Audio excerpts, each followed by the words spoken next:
नमस्कार विद्यार्थी मित्र आणि मैत्रिणींनो. तुम्ही 12वी उत्तीर्ण झालेला आहात का? आणि तुम्हाला नर्सिंगसाठी ऍडमिशन घ्यायचं आहे का? तर विद्यार्थ्यांना यस, या संदर्भात हा व्हिडिओ आपण बनवलेला आहे. हा व्हिडिओ शेवटपर्यंत पहा. या व्हिडिओच्या शेवटी मी तुम्हाला काही नर्सिंग जॉब संदर्भातील गायडन्स केलेला आहे. तर नर्सिंगचं ऍडमिशन पासून ते जॉब पर्यंतच्या स्टेप बाय स्टेप या प्रोसेस ज्या आहेत त्या या युट्यूब व्हिडिओच्या माध्यमातून मी तुम्हाला शेअर करत आहे.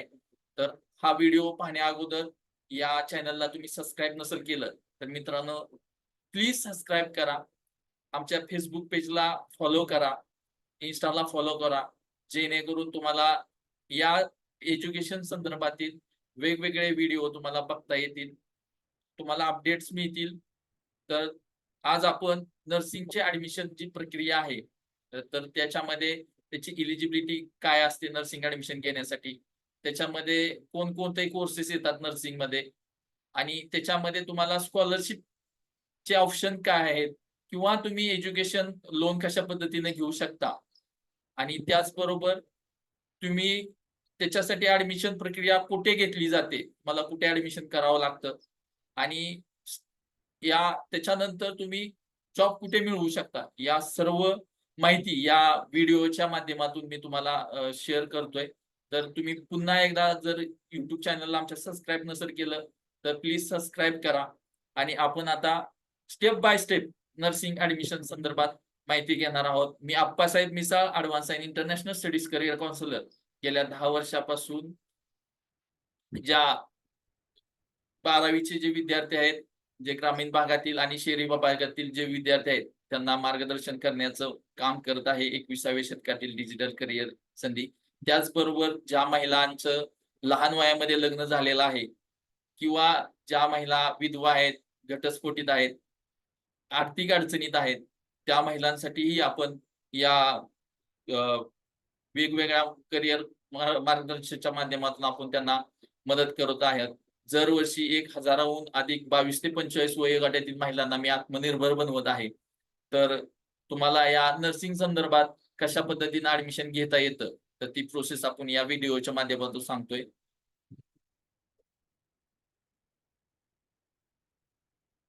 तर मित्रांनो, आपण आता ऍडमिशन रिक्वायरमेंट काय आहे नर्सिंगला ऍडमिशन घेण्यासाठी. तर नर्सिंगला ऍडमिशन घेण्यासाठी तुम्ही मिनिमम 12वी उत्तीर्ण असावा. त्याच्यामध्ये तुम्ही आर्ट्स, कॉमर्स, सायन्स या तिन्ही क्षेत्रातील विद्यार्थी या नर्सिंगसाठी ऍडमिशन घेऊ शकतात मित्रांनो. तर आपण बघत आहोत की नर्सिंगचे कुठले कुठले कोर्सेस तुम्हाला 10वी आणि 12वी नंतर अवेलेबल आहे. तर एएनएम हा 2 वर्षाचा कोर्स आहे मित्रांनो. तर तो 2 वर्षाचा कोर्स तुम्ही 10वी नंतर किंवा 12वी नंतर घेऊ शकता.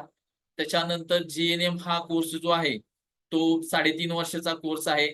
या कोर्ससाठी तुम्हाला आर्ट्स, कॉमर्स, सायन्स या तिन्ही क्षेत्रातील विद्यार्थ्यांना तुम्हाला मिनिमम 40% गुण उत्तीर्ण घेऊन कुठल्याही स्टेट बोर्डाची तुम्ही 12वी उत्तीर्ण झालेला असावा. त्यानंतर तुमचा जो कोर्स आहे तो बीएससी नर्सिंग. बीएससी नर्सिंग मित्रांनो, तुम्हाला सायन्सचा विद्यार्थी फिजिक्स, केमिस्ट्री, बायोलॉजी या तिन्ही सब्जेक्टला घेऊन विद्यार्थी पास झालेला असावा. त्यामध्ये त्या विद्यार्थ्यांना जर कॅटेगरीचा विद्यार्थी असेल तर त्याला 45% गुण असावेत, आणि जर ओपनचा विद्यार्थी असेल तर त्याला 50% गुण असावेत. त्याचबरोबर नर्सिंग काउन्सिल ऑफ इंडिया यांनी घालून दिलेली प्रत्येक राज्याची सीईटी वेगवेगळी आहे. ती सीईटीची एक्झाम प्रत्येक राज्य हे वेगळ्या पद्धतीने घेतं. ती एक्झाम सेपरेट असती. ती एक्झाम तुम्ही मिनिमम 50% असं उत्तीर्ण झालेला असावा. त्याच्यानंतर तुम्हाला पीबीबीएससी हे एक नर्सिंग कोर्स आहे. तो नर्सिंग कोर्स तुम्हाला जीएनएम आफ्टर याला ऍडमिशन मिळतं तुम्हाला. हा 2 वर्षाचा कोर्स आहे. आणि त्याच्यानंतर तुमचं MSc master of science nursing मध्ये तुम्हाला करता येतं. त्याच्यामध्ये तुम्हाला 5 सब्जेक्ट येतात: medical surgical nursing, community health nursing, paediatric nursing, psychiatric nursing आणि गायनेक नर्सिंग. तर हे 5 सब्जेक्ट येतात त्याच्यामध्ये. तर एमएससी नर्सिंग साठी तुम्हाला बीएससी नर्सिंग प्लस 6 महिन्याचं तुमचं इंटर्नशिप हॉस्पिटलचं लागतं, किंवा तुम्ही पीबीबीएससी नर्सिंग आणि 6 महिन्याचं इंटर्नशिप हा विद्यार्थी MSc नर्सिंग साठी ऍडमिशन घेऊ शकतात. तर त्याच्यानंतर मित्रांनो, तुम्हाला या ऍडमिशन साठी कशा पद्धतीनं फायनान्स मिळवता येतं, तर तुम्ही 8 लाखापर्यंत या कोर्सेससाठी कुठल्याही रिकॉग्नाइज बँकेमधून तुम्ही एज्युकेशन लोन घेऊ शकता. प्लस जे विद्यार्थी SC, ST, OBC, EWS जे कॅटेगरीचे विद्यार्थी आहेत, त्या विद्यार्थ्यांना काही विद्यार्थ्यांना 50% स्कॉलरशिप मिळते, काही विद्यार्थ्यांना 100% स्कॉलरशिप मिळते. तर त्याही संदर्भात तुम्हाला आपल्या मार्फत मार्गदर्शन केलं जाईल. तर त्याचबरोबर हे ऍडमिशन प्रक्रिया होते कुठं? तुम्हाला हा प्रश्न पडला असेल की आता एवढं सगळं सांगितल्यानंतर ऍडमिशन आपण कुठं जाऊन घ्यायचं? तर सर्व महाराष्ट्रातील जेवढीही कॉलेज आहेत, त्या सर्व कॉलेजची ऍडमिशन प्रक्रिया ही CET सेल CET.org या वेबसाईट वरती तुम्ही गेल्यानंतर BSc नर्सिंग साठी ऍडमिशन प्रक्रिया सेपरेट राबवली जाते. त्याचबरोबर GNM आणि ANM ची जी ऍडमिशन प्रक्रिया आहे तीही ऑनलाईन पद्धतीने राबवली जाते. तर ही तुम्हाला वेबसाईटची लिंक दिलेली आहे. या व्हिडिओच्या खाली तुम्हाला ही लिंक मिळून जाईल. तर मित्रांनो, तुम्हाला अशा पद्धतीनं ह्याचं रजिस्ट्रेशन या CET सेलच्या द्वारे तुम्हाला करायचं आहे.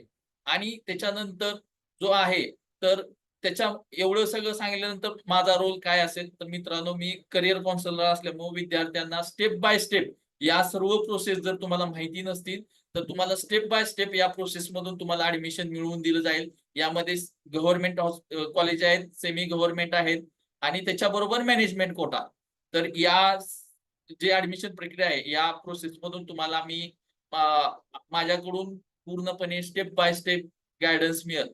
तर त्याच्यानंतर तुम्हाला हे ऍडमिशन झाल्यानंतर तुम्हाला मित्रांनो, जर तुमचं JNM नर्सिंग झालं असेल तर कुठल्याही स्टेट गव्हर्नमेंटचे हॉस्पिटल्स आहेत, त्याच्यानंतर महानगरपालिकेचे हॉस्पिटल्स आहेत, जिल्हा परिषदचे हॉस्पिटल्स आहेत किंवा प्रायव्हेट MNC हॉस्पिटल्स आहेत किंवा जे प्रायव्हेट छोटे मोठे हॉस्पिटल्स आहेत, या ठिकाणी तुम्हाला 25 ते 35, 40 हजार, 50 हजारापर्यंत JNM नर्सिंग नंतर तुम्हाला पगार मिळू शकतो.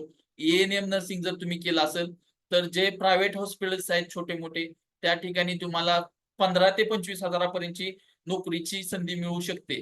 त्याचबरोबर तुम्ही BSc नर्सिंग केल्यानंतर तुम्ही एक नर्सिंग ऑफिसर म्हणून तुम्ही या ठिकाणी कोणत्याही मेडिकल जे हॉस्पिटल्स आहेत मोठमोठे, जे गव्हर्नमेंटचे हॉस्पिटल्स या ठिकाणी तुम्हाला नोकरीची संधी मिळू शकते. PBBSc झाल्यानंतरही तुम्हाला त्या ठिकाणी नोकरीची संधी मिळू शकते. MSc नर्सिंग झाल्यानंतर मित्रांनो, तुम्हाला JEE, BSc, JNM चे कॉलेजेस आहेत, तिथं तुम्ही ऍज अ प्रोफेसर म्हणून काम करू शकता किंवा तुम्ही प्रिन्सिपल म्हणून पण काम करू शकता. त्याचबरोबर तुम्ही जिथं जिथं गव्हर्नमेंटच्या ज्या जागा आहेत त्या जागेवरती तुम्हाला साधारण 80 हजारापासून ते 2 लाखापर्यंत नोकरी मिळू शकते.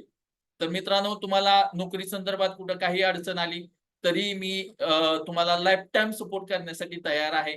तर अशा पद्धतीनं आपण आज नर्सिंगची ऍडमिशन प्रक्रिया पाहिलेली आहे. जर तुम्हाला ऍडमिशन संदर्भात कोणताही गायडन्स हवा असेल तर खाली दिलेल्या लिंक मध्ये WhatsApp आमचा ग्रुप आहे, तो ग्रुप जॉईन करा आणि जो नंबर दिलेला आहे त्या नंबरवरती तुम्ही फोन करून डायरेक्ट माहिती विचारू शकता. तुम्हाला 24/7 इंटू 365 डेज तुम्हाला आमच्याकडून सपोर्ट मिळेल. जर तुम्हाला अजूनही वेगवेगळ्या कोर्सेसची माहिती हवी असेल तर तुम्हाला नक्कीच त्याबद्दल दिली जाईल. तुम्ही हा न्यूनगंड पाळू नका की माझं लग्न झालं आहे, मी कसं शिकेल, मी कसं पुढे जाऊ शकतो. तर ते तुम्ही सगळं डोक्यातून काढा. आपण तुम्हाला स्टेप बाय स्टेप, तुमची परिस्थिती नसेल, आई वडील शेती करत असतील तरीही आपण तुम्हाला फायनान्स करून तुमचं एज्युकेशन पुढचं कंप्लीट करू शकतो. धन्यवाद. जय हिंद, जय महाराष्ट्र.